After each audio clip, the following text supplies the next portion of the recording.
আসসালামু আলাইকুম, welcome back to my channel Afrina's cooking world. চলছে ইলিশের মৌসুম, আর ইলিশ পোলাও হবে না তা কি হয়? ফ্রেন্ডস, আজকে আমি তোমাদের সাথে শেয়ার করব ইলিশ পোলাও রেসিপিটি। এই জন্য প্রথমে ইলিশটিকে আঁশ ছাড়িয়ে নিব, পিস পিস করে নেব। এখানে আমি 8 পিস ইলিশ নিয়েছি। ইলিশ পোলাওয়ের জন্য লাগবে পেঁয়াজ বাটা। প্রথমে একটি বাটিতে পেঁয়াজ বাটাগুলো নিয়ে নিব। এরপর আধা কাপ পরিমাণ ফ্যাটানো দই দিয়ে দিব।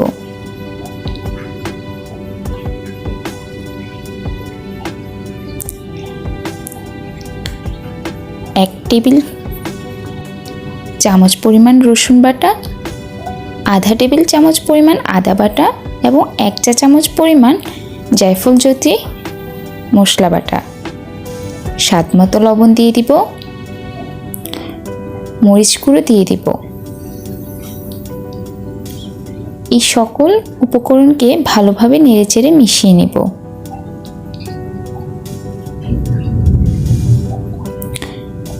সামান্য পরিমাণ হলুদ গুঁড়ো দিয়ে দিব।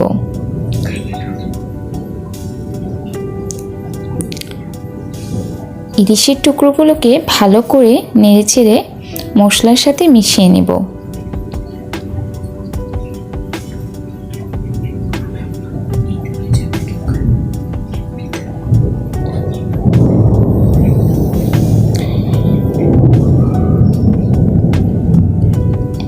এ পর্যায়ে সামান্য পরিমাণ লেবুর রস দিয়ে দিব।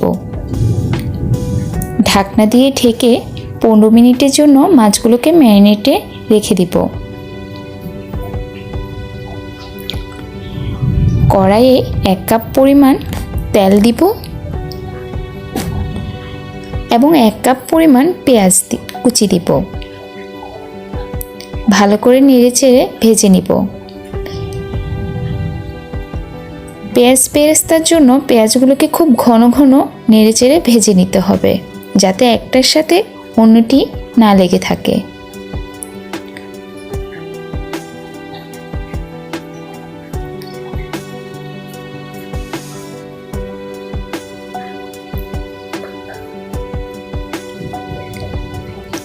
এবার ম্যারিনেট করে রাখা ইলিশের টুকরোগুলোকে মশলা ছাড়িয়ে তুলে নিব।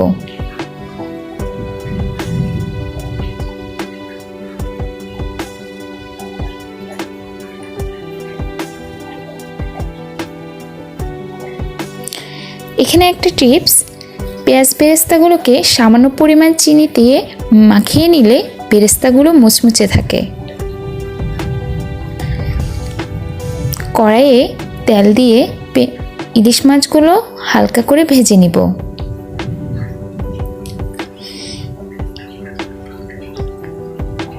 এখন মশলাগুলোকে কষিয়ে নেওয়ার জন্য সামান্য পরিমাণ তেল দিব এবং কিছু পেঁয়াজ ভেজে নিব।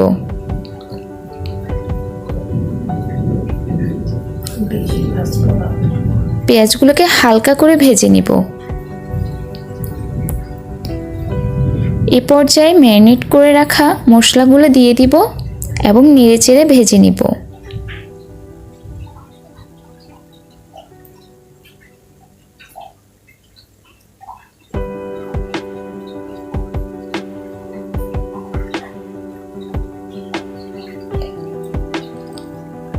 ভালোভাবে নেড়েচেড়ে মশলাগুলোকে নিব, যাতে লেগে না থাকে পাত্রের সাথে।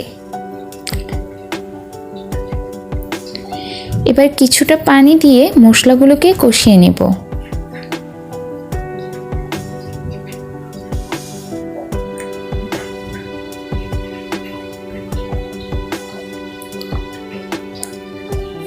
অল্প কিছু সময়ের জন্য ঢাকনা দিয়ে মশলাগুলোকে কষিয়ে নিব। ফাঁকে ফাঁকে মশলাগুলোকে নেড়েচেড়ে দিব।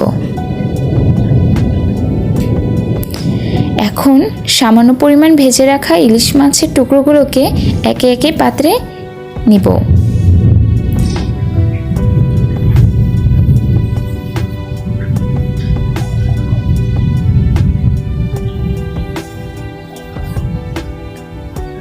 সামান্য পরিমাণ পানি দিয়ে মাছগুলোকে কষিয়ে নিব।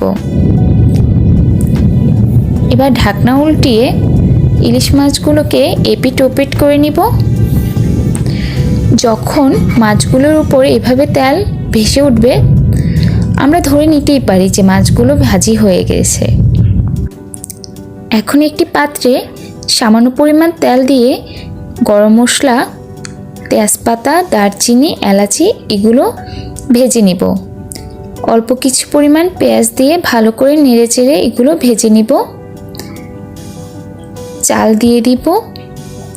চালটিকে ভালোভাবে নেড়েচেড়ে ভেজে নিব।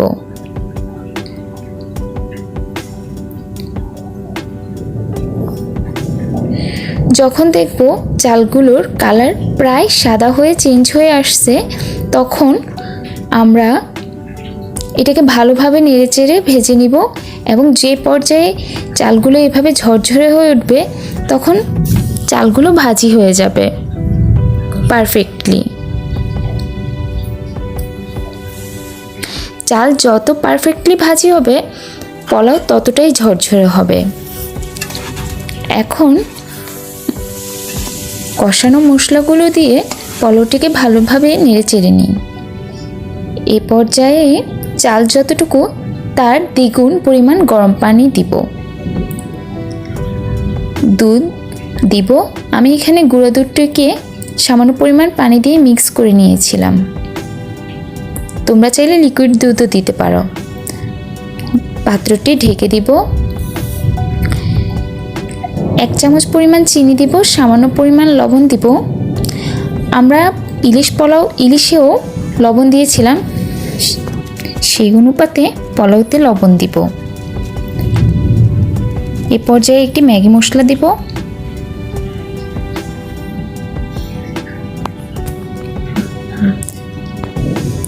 আমার পোলাও প্রায় হয়ে গেছে। এ পর্যায়ে মাছগুলোকে পোলাওয়ের উপর সাজিয়ে দিব।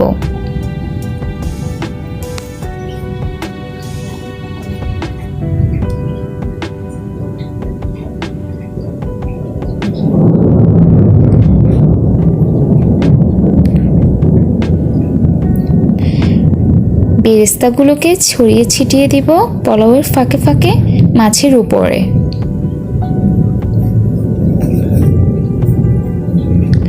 হয়ে গেল আমার ইলিশ পোলাও।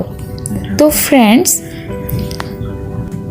পোলাও যদি ঘি ছড়িয়ে ছিটিয়ে দেওয়া হয়, তাহলে এর স্বাদ ও গন্ধ দুটি বৃদ্ধি পায়। তাই এখানে 1 টেবিল চা চামচ পরিমাণ আমরা ঘি দিলাম। 20 মিনিটের জন্য ইলিশ পোলাওটাকে ভাপে রেখেছিলাম।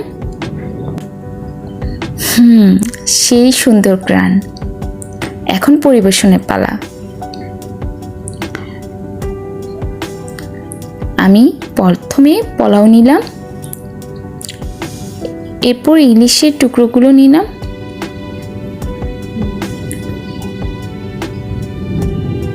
হয়ে গেল আমার ইলিশ পোলাও।